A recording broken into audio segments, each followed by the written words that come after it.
जय माता दी दोस्तों, तपोभूमि क्लासेस पर मैं अवधेश भदौरिया आप सभी का स्वागत करता हूं। इस वीडियो में दोस्तों हम आरबीआई यानी कि रिजर्व बैंक ऑफ इंडिया के सारे काम और उसकी मौद्रिक नीति देखेंगे। साथ ही साथ हम ये समझेंगे कि इस मौद्रिक नीति का महंगाई से क्या संबंध होता है। Repo rate, reverse repo rate, bank rate, base rate, MSF, CRR, SLR, cash, security, NDTL, PLR, MCLR, NBFC, ये सारी टर्म्स क्या होते हैं, इनके पीछे का कंसेप्ट जानेंगे। क्योंकि आपके पुलिस के एग्ज़ाम में इस टॉपिक से बहुत प्रश्न पूछे जा रहे हैं और ये एक कंसेप्चुअल टॉपिक है, इसको रटा नहीं जा सकता, याद करने से काम नहीं चलेगा, इसको समझना पड़ेगा। थोड़े कम समय में ही मैं आपको सारी चीज़ें समझाने का प्रयास करूंगा ताकि आपके एग्ज़ाम में आप इस टॉपिक से कोई भी क्वेश्चन गलत ना करें। ठीक है, तो यहाँ पर मैं जो आरबीआई के बारे में जो इसकी हिस्ट्री वगैरह है वो डिस्कस नहीं कर रहा हूँ। मैं समझता हूँ कि वो सारी चीज़ें आप लोग कवर कर चुके होंगे। तो यहाँ पर हम देखते हैं कि जो आरबीआई है, आरबीआई का मुखिया कौन होता है? गवर्नर होता है, सभी को पता है। आरबीआई जो है उसको हम बैंकों का बैंक कहते हैं। क्यों कहते हैं अभी हम थोड़ा देखेंगे नीचे। अभी हम देखते हैं आरबीआई के जो प्रमुख काम होते हैं वो क्या क्या होते हैं। तो सबसे प्रमुख काम है इसका कि ये करेंसी नोट्स इशू करता है। ठीक है, जितने भी आपके जो करेंसी आती हैं देश में ये आरबीआई के द्वारा ही इशू की जाती हैं। इसका मतलब ये नहीं है कि ये कैसे भी करेंसी बना सकता है, इसका जितना मन है उतना पैसा छाप सकता है, नहीं। उसके बदले में इसको कुछ गिरवी रखना पड़ता है। वो क्या गिरवी रख सकता है? गोल्ड गिरवी रख सकता है, एक्सचेंजेबल गिरवी रख सकता है, गवर्नमेंट बॉन्ड गिरवी रख सकता है। अब बहुत से लोगों को ये कन्फ्यूज़न रहता है कि ये चीज़ें गिरवी कहाँ रखते हैं, क्या अमेरिका में जाके रखते हैं या किसी दूसरे देश में जाके रखते हैं? तो ऐसा कुछ नहीं है कि वर्ल्ड बैंक में रखते हैं, नहीं, ये हम खुद ही रखते हैं अपने पास। ठीक है, आरबीआई खुद ही अपने पास इन को एज अ सिक्योरिटी रखता है और उसी के एवज में उसी के परसेंटेज में वो करेंसी नोट्स को इशू करता है। और जितने भी कमर्शियल बैंक है ना, ये एसबीआई हो गया, एक्सिस बैंक हो गया, ये जितने भी बैंक हैं वो सारे कमर्शियल बैंक को कंट्रोल करता है, रेगुलेट करता है। और जो गवर्नमेंट ऑफ इंडिया है उसका ये एक तरीके से फाइनेंशियल एडवाइज़र भी है, बैंकर भी है और एजेंट भी है। फाइनेंशियल एडवाइज़र तो आपको समझ में आ रहा होगा कि कोई भी वित्तीय बात है तो उसके लिए वो सुझाव देता है कि भाई ऐसा करना चाहिए सरकार को, यहाँ से पैसा आएगा, ये योजना में इतना खर्च करना चाहिए, उसमें ये सारी चीज़ें। बैंकर का मतलब है कि कोई भी बैंकिंग ट्रांजेक्शन करना है गवर्नमेंट ऑफ इंडिया की तरफ से तो वो आरबीआई ही उसको मेंटेन कर रहा होगा। और एजेंट का मतलब ये है कि जब बाहर देश को की आर्थिक स्थिति के तौर पे कहीं पे रिप्रेजेंट करना होगा तो उसको भी आरबीआई करेगा। ठीक, फॉरेन एक्सचेंज रिजर्व जो है ना, कि ये डॉलर और दूसरे देशों का जो कैश वो मतलब करेंसी है उसके रिजर्व को मेंटेन करना और साथ ही साथ जो भारत की मुद्रा है उसको भी मेंटेन करना कि भाई वो डॉलर के मुकाबले उसकी एक बहुत ज़्यादा अप डाउन ना हो जाए या फिर अदर जो करेंसी हैं उनके मुकाबले, तो उनके लिए भी चीज़ों को मेंटेन करना, पॉलिसीज बनाना, ये सारी चीज़ें। यहाँ पर सबसे महत्वपूर्ण जो है जिसके बारे में हम डिस्कस करेंगे, क्योंकि एग्ज़ाम में सबसे ज़्यादा इसी चीज़ से प्रश्न आते हैं कि जो मनी सप्लाई के जरिए इन्फ्लेशन पर ये कंट्रोल करता है अपनी मॉनेटरी पॉलिसी के तहत। ठीक है, कि जितना जो पैसा है ना, कि पैसा कितना सप्लाई होना चाहिए देश के अंदर, उसको ये काफ़ी हद तक कंट्रोल करता है अपनी मॉनेटरी पॉलिसी से और उसका प्रभाव पड़ता है महंगाई पे। इन्फ्लेशन का मतलब होता है महंगाई। ठीक है, ज़्यादा इसकी डिटेल में नहीं जाना, आपको कहीं पर भी इन्फ्लेशन या फिर हिंदी में मुद्रास्फीति लिखा हुआ दिखे, इन्फ्लेशन या फिर आपको क्या लिखे, मुद्रास्फीति, तो इसका मतलब आप ये समझिएगा महंगाई, इन दोनों का ही सीधा महंगाई। क्योंकि महंगाई आप समझोगे तो आपको के लिए चीज़ें समझना थोड़ा आसान हो जाएंगी। अगला इसका काम होता है बैंक को लाइसेंस देना, कि भाई कोई भी बैंक है, बैंक कोई नई ब्रांच खोल रही है किसी ज़िले में या कहीं पे भी, तो उसके लिए भी लाइसेंस आरबीआई से लेना होता है। और एक होता है डिपॉजिट इंश्योरेंस स्कीम को इम्प्लीमेंट करना। अब ये डिपॉजिट इंश्योरेंस स्कीम क्या होती है थोड़ा सा जान लो। जैसे अभी आपने देखा होगा कि भाई कोई बैंक थी, बहुत बड़ी बैंक थी, यस बैंक थी, तो उसके पैसे डूब रहे थे, पता चला कि उसके अंदर कुछ हो गया, घोटाला वोटाला, सबका पैसा रह गया, अब सभी लोग जा रहे हैं वहाँ पर पैसा निकालने, वो अपना पैसा नहीं निकाल पा रहे हैं। ऐसी परिस्थिति में क्या होता है कि डिपॉजिट इंश्योरेंस स्कीम होती है कि भाई बैंक में बहुत सारे लोग हैं, किसी का 1 करोड़ जमा है, किसी का 2 लाख जमा है, किसी का 10 लाख जमा है, किसी का 6 लाख जमा है, इस तरीके से। तो उन्हें पता है कि भाई अब 1 करोड़ वालों को तो अपन तुरंत 1 करोड़ नहीं दे पाएंगे, है ना, लेकिन और इसको फ़र्क भी नहीं पड़ेगा। तो हम एक ऐसा अमाउंट है, जैसे ये 2 लाख वाले को हम इसका पूरा पैसा तुरंत वापस कर पाएँ, ठीक है, 6 लाख वाले को हम 5 लाख वापस कर देंगे, 10 लाख वाले को 5 लाख वापस कर देंगे, 1 करोड़ वाले को 5 लाख, ये तुरंत अपन सहायता दे देंगे उसको कि भाई कि इतना पैसा हम आपको दे सकते हैं, इतने पैसे का इंश्योरेंस है, ठीक है। उसके ऊपर का जो पैसा अगर गया तो उसका हम गारंटी नहीं ले रहे हैं। तो वो ये जो स्कीम होती है, इसी को डिपॉजिट इंश्योरेंस स्कीम बोलते हैं। इसका इम्प्लीमेंटेशन आरबीआई करता है। आरबीआई उनके फंड जमा कर लेता है और फिर बांटता है, ठीक है। जैसे और भी जो भी इस तरीके के वित्तीय संस्थान होते हैं तो उनको लेकर भी आरबीआई ही रेगुलेटरी स्कीम्स निकालता है, ठीक। तो यहाँ पर हाँ, यहाँ पर इस डिपॉजिट इंश्योरेंस स्कीम में जो सबसे महत्वपूर्ण बात है जिस पर प्रश्न बन सकता है वो ये है कि यहाँ पर अधिकतम कितनी राशि मिल सकती है, तो वो है 5 लाख। यानी कि अगर आप बैंक अकाउंट में 5 लाख से ऊपर राशि रखते हैं और आपका बैंक डूब जाता है तो आपकी राशि खतरे में आ जाएगी। 5 लाख तक का तो आपको मिल जाएगा, आरबीआई दिलवा देगा, ठीक है। अब आते हैं हम सबसे महत्वपूर्ण टॉपिक पे इस पूरे लेक्चर के, ये है डिफरेंट रेट्स। अब देखो आरबीआई क्या करता है, जो कमर्शियल बैंक होती हैं उनको पैसा देता है उधारी पे, ठीक है। पैसा तो हर जगह उधारी पे ही दिया जाता है। अब उधारी का मतलब है कि भाई अपन क्या लेंगे, ब्याज लेंगे। तो ब्याज लेने के लिए जो रेट डिसाइड होती हैं वो रेट क्या होती हैं, तो उस रेट को हम रेपो रेट कहते हैं। क्या कहते हैं, रेपो रेट, जिस रेट पर आरबीआई बैंक को ब्याज देता है। यहाँ पर 2 चीज़ें और मैं यहाँ पर बताना चाहूँगा। एक होती है एमएसएफ और एक होती है बैंक रेट। ये तीनों रेट हैं जिन पर आरबीआई बैंक को पैसा उधार देते हैं, लेंड करते हैं। अब ये रेपो रेट क्या है, एमएसएफ क्या है, बैंक रेट क्या है, इसको समझना है। देखो अगर बैंक को एक दिन के लिए पैसा उधार चाहिए और वो एक दिन लिया अगले दिन वापस कर देगा, तो उसको जो रेट मिलेगी वो एमएसएफ कहलाएगी, ठीक है। इसका फुल फॉर्म अभी नीचे मैं पूरा फुल फॉर्म भी लिख दूंगा। मार्जिनल स्टैंडिंग फैसिलिटी होती है ये, ठीक है। जैसे आप जब शेयर मार्केट में भी देखते होंगे आपके जो वहाँ पर भी आपको मार्जिन मिल जाता है और आप कम रुपए में ज़्यादा शेयर्स खरीद लेते हैं, तो वैसी ये फैसिलिटी है बैंक के लिए। ये हाई रहती है एमएसएफ, क्योंकि एक दिन के लिए ही यहाँ पर मिल जाता है, तुरंत आपको पैसा मिल जाता है यहाँ पे। अगर आपने 2 दिन से लेके 14 दिन तक के लिए पैसा लिया है, 2 दिन से लेके 14 दिन तक के लिए कि भाई 14 दिन के अंदर हम आपको वापस कर देंगे, तो अब आप पे जो रेट लगती है वो होती है रेपो रेट, ठीक है। और जब आप 14 दिन से ज़्यादा के लिए अब जब उधार लेते हो तो आपको जो रेट लगती है उसको बोलते हैं बैंक रेट, ठीक है। तो कंफ्यूज मत होना, क्या है बच्चे केवल रेपो रेट पढ़ के जाते हैं और प्रश्न आ गया कि आरबीआई बैंक को किस रेट पर मतलब कौन सी रेट पर ब्याज देती है। तो वहाँ पर अगर ऑप्शन में बैंक रेट आ गया और रेपो रेट नहीं लिखा हुआ है तो आप कंफ्यूज हो गए और आपने कुछ और लगा दिया। ऐसा नहीं करना है। ये तीनों रेटें हैं और ये तीनों रेट टाइम के हिसाब से इनके नाम अलग अलग हैं। अब क्या होता है कि आरबीआई तो देखो बैंक को तो ज़रूरत पड़ती रहती है तो आरबीआई से पैसा लेता रहता है, लेकिन बैंक भी आरबीआई को पैसा देता है जब बैंक के पास पैसा ज़्यादा हो जाता है, ठीक है। उसको 2 दिन के लिए, 1 दिन के लिए, 10 दिन के लिए, कितने भी दिनों के लिए पैसा रखना होता है तो वो आरबीआई के पास जाता है कि साहब आप हमारा पैसा रख लो और हमें कुछ ब्याज दे दो, है ना। तो आरबीआई भी कह देता है ठीक है दे दो आप हमें पैसा। तो आरबीआई जब बैंक से पैसा लेता है तो जो रेट लगती है उसको कहते हैं रिवर्स रेपो रेट।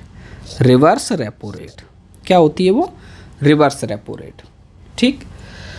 अब चूंकि आरबीआई की कोई गरज तो रहती नहीं है बैंक से पैसा लेने की, ये बैंक वाले खुद ही रिक्वेस्ट करते हैं, इसलिए रिवर्स रेपो रेट काफ़ी कम होती है रेपो रेट से। जैसे अगर आप वर्तमान की रेट्स देखेंगे तो वर्तमान में आपकी रेपो रेट चल रही है 6.50 और रिवर्स रेपो रेट चल रही है 3.35, ठीक है। और बैंक रेट देखोगे तो 6.75% चल रही है, ठीक है। तो ये यहाँ पर देख लीजिए। और MSF भी अगर आप देखोगे तो 6.75 चल रही है आपकी, ठीक है। अब आते हैं हम यहाँ पे, हाँ, अब देखो महंगाई के बारे में और बात कर लें। अभी तक तो हमने ये जितनी भी रेट्स थी इन रेट के बारे में बात कर ली। अब हम समझते हैं महंगाई कैसे बढ़ती या घटती है। देखो, अगर मान के चलिए यहाँ पर 1 किलो टमाटर रखे हुए हैं, 1 किलो टमाटर हैं और 4 लोग खरीदने वाले हैं और सभी को 1-1 किलो टमाटर चाहिए, सभी को 1-1 किलो टमाटर चाहिए। एक की जेब में 10 रुपये हैं, एक की जेब में 20 रुपये हैं, एक की जेब में 15 रुपये हैं, एक की जेब में 12 रुपये हैं, ठीक है। अब आप मान के चलिए कि भाई यहाँ पर वो जैसे ही टमाटर ख़रीदना है, अब 1 किलो टमाटर है और सभी को 1-1 किलो ख़रीदने हैं, तो कौन बाजी मार ले जाएगा? जिसके पास ज़्यादा पैसे, ये 20 रुपये में ले लेगा।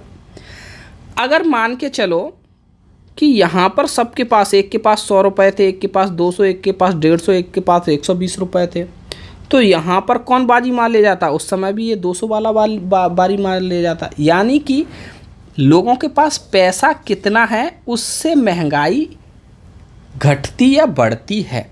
एक फैक्टर है, मैं एक फैक्टर की बात कर रहा हूँ, सारे फैक्टर्स की बात नहीं कर रहा हूँ, ये एक फैक्टर है। सामान की भी उपलब्धता पर भी अलग निर्भर करती है, लेकिन उसको हम अभी नहीं ध्यान दे रहे हैं। हम बस ये समझना चाहते हैं कि अगर मार्केट में कैश फ्लो बढ़ जाएगा तो महंगाई बढ़ जाएगी, कैश अगर ज़्यादा रहेगा तो महंगाई बढ़ जाएगी। तो कैश फ्लो अगर बढ़ता है तो फिर महंगाई बढ़ती है, कैश फ्लो अगर घटता है तो महंगाई भी घटती है। ये समझ लेना है हमें, ठीक। अगर आपका कैश फ्लो बढ़ा तो महंगाई बढ़ेगी, और कैश फ्लो अगर आपका घटा तो महंगाई भी घटेगी। इतनी बात समझ में आ रही होगी। अब यहाँ पर प्रश्न बनते कैसे हैं? यहाँ पर प्रश्न ऐसे बनते हैं कि आप बताइए, अगर महंगाई घटानी हो, महंगाई बहुत ज़्यादा बढ़ती जा रही है और गवर्नमेंट को महंगाई कंट्रोल करनी है, महंगाई कम करनी है, तो बताओ रिजर्व बैंक ऑफ इंडिया को क्या कदम उठाना चाहिए? तो इस तरीके के प्रश्न आपके पूछे जाते हैं एग्ज़ाम में, और बहुत ही सरल प्रश्न है। अब आप खुद समझो। देखो, आरबीआई करता क्या है? आरबीआई देता है उधारी, किसको? बैंक को। आरबीआई बैंक को देता है उधारी और एक रेट देता है, वो उसको क्या, रेपो रेट या बैंक रेट हम बोल सकते हैं कि भाई बैंक रेट पे उसने कुछ परसेंटेज पे, मान के चलो उसने पहले 5% पे उधार दे दिया बैंक को। और बैंक क्या करेगी? बैंक पैसा कैसे कमाएगी? वो जनता को उधार देगी, अब जब उसको 5% पर बैंक को आरबीआई से पैसा मिल गया है तो वो जनता को 10% पे दे देगी, तो बीच में भी उसका लगभग 5% का मुनाफा हो जाएगा। कुछ और चार्जेस भी होते हैं, उसको अभी मैं इग्नोर कर रहा हूँ। तो आप समझ लो कि बैंक को 5% का मुनाफा हो जाएगा कि नहीं, ठीक है। और वो 10% पे जनता को दे देगी और जनता उधार ले भी लेगी। अगर इसी रेट को 5 की जगह 20% कर दिया आरबीआई ने, उसने कहा रेपो रेट हमारी 20% है, हम तो बैंक को 20% पे उधार देंगे, तो फिर बैंक को अपनी जो दर है ना जनता को उधार देने की, वो बढ़ानी पड़ेगी। मान लो उसने 25% कर दी, तो अब जनता ही नहीं आएगी बैंक से लोन लेने के लिए। जब जनता बैंक से लोन नहीं लेगी तो जनता के पास पैसा भी कम होगा, यानी कि जो मार्केट में कैश का फ्लो है वो कम हो जाएगा। तो जैसे ही ये रेपो रेट बढ़ेगी वैसे ही कैश फ्लो कम हो जाएगा। और हमें पता है कि महंगाई कम करनी है तो कैश फ्लो कम करना पड़ेगा। कैश फ्लो कम कैसे होता है? जैसे ही हम रेपो रेट या फिर बैंक रेट को बढ़ा देंगे तो कैश फ्लो कम हो जाएगा। तो अगर कोई ये बोले कि महंगाई कम करनी है तो आरबीआई को क्या करना चाहिए, हम बोल देंगे तो आरबीआई को रेपो रेट बढ़ा देनी चाहिए, बैंक रेट बढ़ा देनी चाहिए। अगर कोई ये कहे कि भाई महंगाई बढ़ानी है कि नहीं, तो क्या करना चाहिए कि भाई अभी जैसे कोरोना के टाइम पे क्या हुआ, लोगों के पास पैसे नहीं थे, उनके धंधे चौपट हो चुके थे, तो उनको कुछ पैसा चाहिए था जिससे वो अपना क्या कर पाएँ, जिससे वो अपना धंधा फिर से बना पाएँ। तो फिर क्या किया गवर्नमेंट ने थोड़ा सा क्या कर दिया, ये जो थी ना रेट, जो बैंक रेट थी या रेपो रेट थी, उसको डाउन कर दिया, कम कर दिया। तो जो बैंक होती है ना, उस बैंक को ना जनता को कम रेट पर ब्याज देने को मिल गया। तो जनता को जब कम रेट पे ब्याज मिल गया तो थोड़ी महंगाई बढ़ गई। अब यहाँ पर एक कुछ और चीज़ें भी ज़रूरी हैं आपके लिए जानना। यहाँ पर दो चीज़ें होती हैं, दो चीज़ें नहीं, तीन चीज़ें जानना ज़रूरी हैं। एक है आपके पास बेस रेट, एक है आपके पास बेस रेट MCLR, अभी इसका फुल फॉर्म भी नीचे लिखा है, और तीसरा है आपका PLR। ये तीनों चीज़ें क्या है, देखो RBI ने बैंक को दिया पैसा, अब बैंक पैसा कैसे कमाएगी, जनता को लोन देके। अब RBI ये चाहती है कि जनता को कम लोन मिले ताकि महंगाई नियंत्रित रहे। तो वो बैंक से ये बोलती है कि भाई ऐसा मत करना कि 5% पे मैंने तुमको दिया और तुम 6% पे जनता को उठाने लग जाओ कि चलो हम ज़्यादा से ज़्यादा पैसा उठाएंगे और 1% से ही काम चला लेंगे, उसी में मुनाफा कमा लेंगे। तो ऐसा ना कर पाए बैंक, तो क्या करती है RBI, डिसाइड करती है एक बेस रेट कि भाई इस रेट से कम पे किसी को भी उधार मत दे देना, ठीक है, इस रेट से कम पर भाई किसी को भी मत दे देना उधार। जैसे मान के चलिए ये बेस रेट क्या है, ये अलग अलग बैंक के लिए RBI अलग अलग डिसाइड करती है। जैसे SBI उनकी पुरानी बैंक है, ज़्यादा भरोसा है, तो उस पर वो डिसाइड कर देंगे कि 8.5%, इससे कम नहीं होनी चाहिए बेस रेट, किसी को इससे कम पे ब्याज नहीं देना है आपको, ठीक है, किसी को इससे कम पे उधार नहीं देना है। दूसरी किसी बैंक के लिए 8.9% कर दिया। तो ये RBI डिसाइड करती है बेस रेट, और ये अलग अलग होती है हर बैंक के लिए, ठीक। इससे कम पर उस बैंक में आपको पैसा नहीं मिलेगा। अब दो रेट और हैं, MCLR और PLR।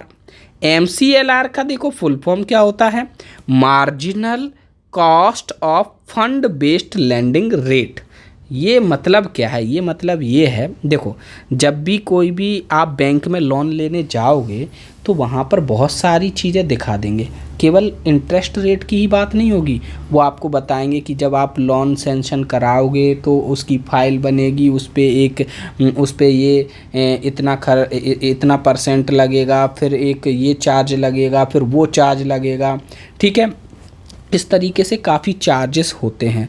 साथ ही साथ में जो बैंक होती है ना, बैंक को अपना कुछ अमाउंट CRR के तौर पर भी RBI में जमा रखना होता है, ठीक है। तो जब वो CRR उस पर ब्याज भी नहीं मिलता, अभी उसके बारे में आगे चर्चा करेंगे हम, ठीक है। तो उन सब चीज़ों को मिला जुला के बैंक ये देखती है कि हम जो लोन दे रहे हैं वो हमको कितने में पड़ रहा है। जैसे कोई भी चीज़, ये भी एक तरीके का, लोन देना भी एक तरीके का प्रोडक्ट है, ठीक है। तो जैसे मान के चलो पार्ले जी का एक पैकेट है, तो कंपनी चेक करेगी ना कि ये पार्ले जी का पैकेट हमको कितने का पड़ रहा है, उसको 4.5 रुपये का पड़ रहा है, तो उसके पास ये पता तो होना चाहिए कि हमको 4.5 का पड़ रहा है, फिर वो 5 रुपये में बेचने लगेगा, है कि नहीं। तो ऐसे ही MCLR जब डिसाइड हो जाती है, बैंक को पता चल जाता है कि अगर हम 100 रुपये का लोन दे रहे हैं तो हमको जो खर्चा आ रहा है वो 7.5 रुपये आ रहा है टोटल।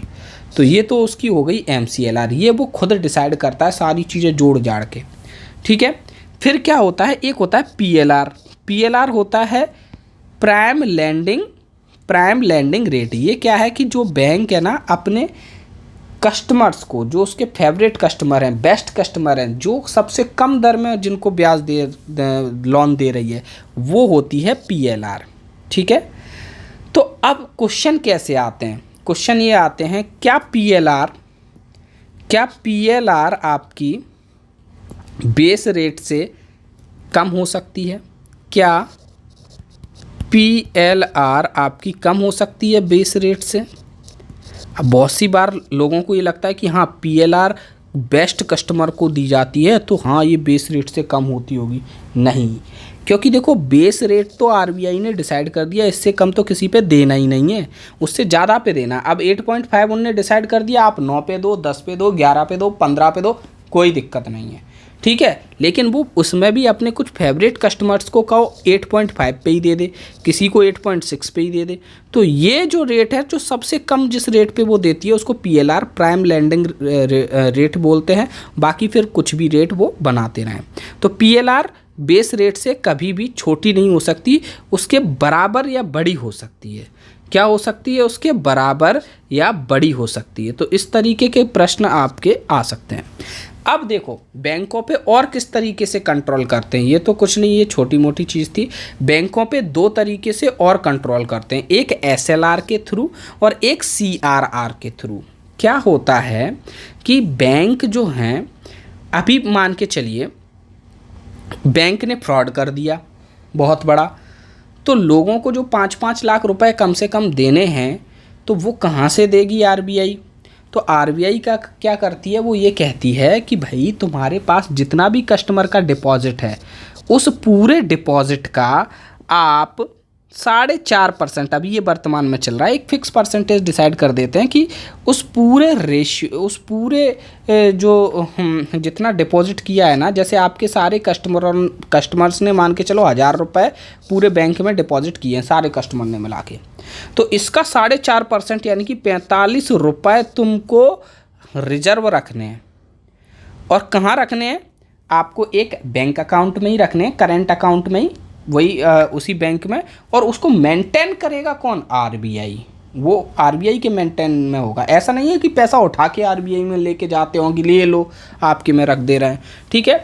तो ये cash reserve ratio current account होता है। जैसे मान के चलिए कि आज 1000 रुपये का डिपॉजिट है, कल को मान के चलो 1200 का डिपॉजिट हो गया, तो फिर ये एक्स्ट्रा 200 रुपये है, इसका 4.5% उस अकाउंट में जमा कर दो, ठीक है। अगर मान के चलिए 900 का ही रह गया, तो फिर जो 100 रुपये का 4.5% उसमें से निकाल लो। तो इस तरीके से रहता है, ठीक।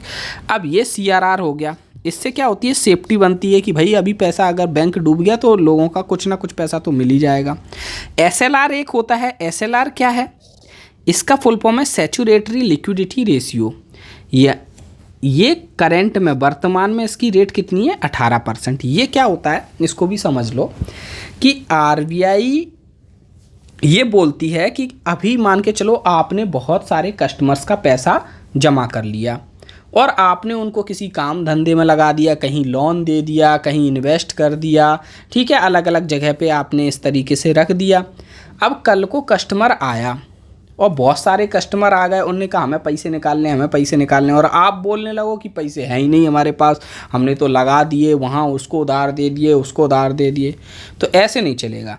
जितना भी आपके पास जो वो रहता है ना, क्या कहते हैं, जितना भी आपकी डिपॉजिट है ना, जो जितनी भी आपकी डिमांड है, उसके हिसाब से 18% आपको ये लिक्विड फंड के तौर पे रखना है। लिक्विड फंड क्या होता है? ऐसी चीज़ जो तुरंत कैश हो जाए, ठीक है, जैसे गोल्ड हो गया या सिक्योरिटीज़ हो गई या फिर आपका डायरेक्ट कैश हो गया, उसको हम लिक्विड फंड बोलते हैं। तो लिक्विड फंड के रूप में आपको 18% अपना टोटल डिपॉजिट का रखना ही पड़ेगा, ठीक है। इससे कम अगर हुआ तो आरबीआई आप पे एक्शन ले लेगी, और इस रेट को आरबीआई 40% तक कर सकती है।